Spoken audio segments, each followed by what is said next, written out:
అందరికీ నమస్కారం అండి.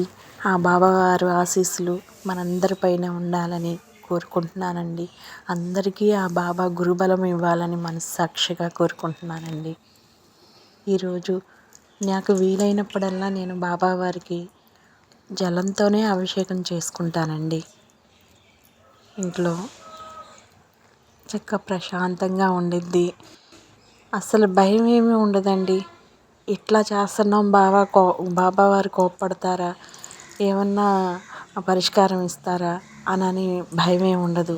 నేను ఎప్పటి నుంచో చేస్తానండి ఇట్లా.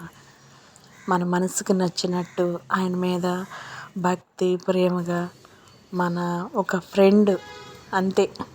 బాబా అంటే ఒక ఫ్రెండ్, ఒక గురువు, ఒక ఫ్రెండ్ అట్లా భావిస్తానండి.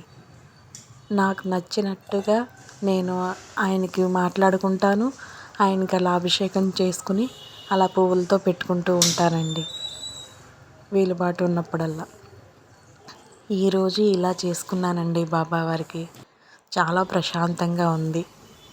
చక్కగా ఇంట్లో పువ్వులు ఉన్నాయి, అందుకే ఇలా అలంకరించుకున్నాను అన్నమాట. బాబా కూడా నచ్చుతుందండి. మనం ఆయన అనుకుంటారు, ఓ ఇవాళ ఇలా చేస్తున్నావా తల్లి అని.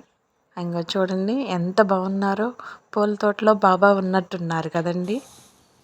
చాలా బాగుందండి. ఎంత బాగా అలంకరించుకున్నానో. ఈరోజు కుదిరినట్టు అసలు ఎప్పుడు నేను బాబాకి ఇలా చేయలేదు. ఇదే ఫస్ట్ టైం అండి. వీడియో చూడండి ఫ్రెండ్స్. Thank you.